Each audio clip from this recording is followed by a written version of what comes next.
नमस्कार दोस्तों, स्वागत है आपका हमारे चैनल अनोखी दुनिया पर। आज हम बात करेंगे भारत का सबसे डरावना किला, भानगढ़ का किला। भानगढ़ का किला भारत के सबसे भूतिया स्थान के नाम से जाना जाता है और यह किला तभी शायद सबसे बड़ा अनसुलझा रहस्य बना हुआ है। रहस्यमय होने की वजह से यह जगह कई लोगों का ध्यान अपनी ओर खींचती है। यहाँ की भूतिया कहानियों के कारण काफ़ी टूरिस्ट इसे अपनी ट्रैवलिंग लिस्ट में ज़रूर रखते हैं। इस जगह को लेकर कुछ जिज्ञासु यात्री यहाँ मौज मस्ती करने आते हैं तो कुछ निराश होकर लौट जाते हैं, तो कुछ इन कहानियों और रहस्यों में डूब जाते हैं। अगर आप भी इन यात्रियों में एक हैं तो जल्दी से इस किले में घूमने का प्लान जरूर बनाएं। अधिकांश लोगों का मानना है कि भानगढ़ किला भूतिया है और इसके अनेक किस्सों की वजह से लाखों लोग यहाँ घूमने की इच्छा रखते हैं। सूर्यास्त के बाद किले में प्रवेश करना बहादुरी और बेवकूफ़ी का काम है, क्योंकि इसे पैरानॉर्मल एक्टिविटी का केंद्र माना जाता है। यही वजह है कि आर्कियोलॉजिकल सर्वे ऑफ इंडिया ने रात को यहाँ जाना बैन किया है।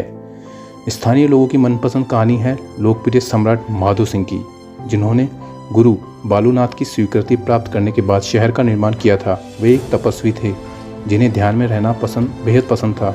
संत ने अपनी स्वीकृति इस शर्त पर दी कि महल की छाया उनके प्रार्थना स्थल पर नहीं पड़नी चाहिए। अगर ऐसा हुआ तो महल तहस नहस हो जाएगा।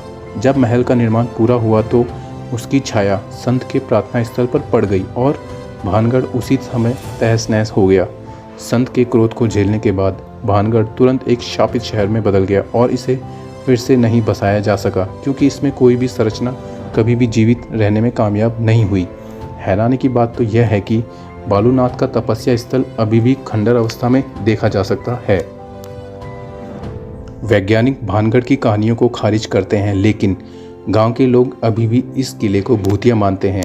स्थानीय निवासियों का कहना है कि उन्होंने एक औरत के चिल्लाने, चूड़ियां तोड़ने और रोने की आवाज़ें सुनी है। साथ ही उनका कहना है कि किले से संगीत की आवाज़ें भी आती है और कभी कभी उन्हें परछाइयां भी दिखाई देती है।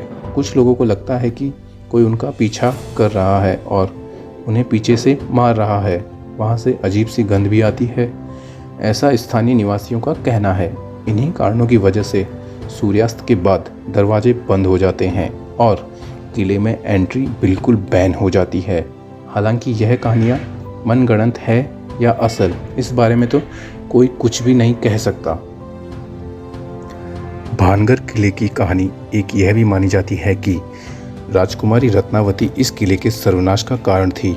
राजकुमारी के प्यार में पड़े एक तांत्रिक ने साजिश रचकर राजकुमारी को हासिल करना चाहा था, लेकिन साजिश का खुलासा होने पर उसे मौत के घाट उतार दिया गया, जिसके बाद इस तांत्रिक के शाप की वजह से ये किला खंडहर में तब्दील होकर भूतहा बन गया।